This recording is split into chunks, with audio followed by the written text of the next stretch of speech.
Boche Gold and Diamonds. Buy now, pay later. Ottapalam Cherpulassery road നിർമ്മാണ പ്രവൃത്തികൾ ഡിസംബറോടെ പൂർത്തീകരിക്കുമെന്ന് K Premkumar MLA. Ottapalam Shoranur മണ്ഡലങ്ങളിൽ വ്യാപിച്ചു കിടക്കുന്ന റോഡാണിത്. പ്രവൃത്തികൾ തുടങ്ങിയിട്ട് 3 വർഷം കഴിഞ്ഞും MLAമാരും തദ്ദേശ ഭരണ സ്ഥാപന മേധാവികളും കേൾക്കാത്ത പഴികളില്ല. ഒടുവിലാണ് 2025 ഡിസംബറോടുകൂടി റോഡ് നിർമ്മാണ പ്രവൃത്തികൾ പൂർത്തീകരിക്കാനാകുമെന്ന ആത്മവിശ്വാസം പങ്കുവച്ച് ഒറ്റപ്പാലം MLA കെ പ്രേംകുമാർ രംഗത്ത് വന്നത്. കഴിഞ്ഞ ദിവസങ്ങളിൽ പെയ്ത ശക്തമായ മഴയിൽ റോഡ് പൂർണ്ണമായും ചളിക്കുളമായി. റോഡിൽ യാത്രക്കാർ തിന്നി വീണു. റോഡ് ട്രോളുകളിലും റീലുകളിലും ഇടം പിടിച്ചു.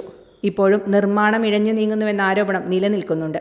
ഈ ഘട്ടത്തിലാണ് നിർമ്മാണ പ്രവൃത്തികളുടെ വിവിധ ഘട്ടങ്ങൾ വിശദീകരിച്ച് കെ പ്രേംകുമാർ MLA ഫേസ്ബുക്കിൽ വീഡിയോ സന്ദേശം പങ്കുവച്ചത്.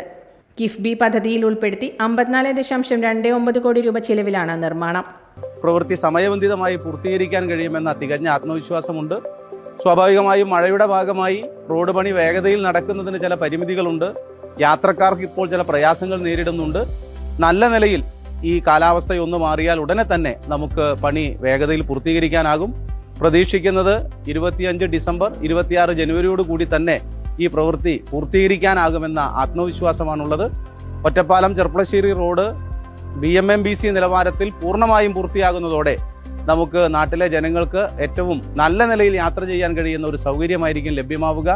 ഷൊർണൂർ മണ്ഡലത്തിന്റെ ഭാഗമായിട്ടുള്ള റോഡാണ് ഒറ്റപ്പാലം ചെർപ്പുളശ്ശേരി റോഡ്. ശേഷിക്കുന്ന ഭാഗവും പൂർണ്ണമായി BMMBC നിലവാരത്തിൽ നവീകരിക്കാനാകും. ഒറ്റപ്പാലം ചെർപ്പുളശ്ശേരി ഭാഗത്തെ കീഴൂർ വരെയുള്ള 11 കിലോമീറ്റർ ദൂരത്തിനിടെ റോഡിലേക്ക് ഭാവിയിൽ വെള്ളം കയറാതിരിക്കാൻ 28 കൽവേട്ടുകളാണ് നിർമ്മിക്കുന്നത്. ഊരാളുങ്കൽ ലേബർ കോൺട്രാക്ട് സൊസൈറ്റിക്കാണ് നിർമ്മാണ ചുമതല. Time kids pre school, Mannannur road, Vaniyamkulam. Dot view news. കാഴ്ചകളാണ് ലോകം, കണ്ടു തുടങ്ങുക.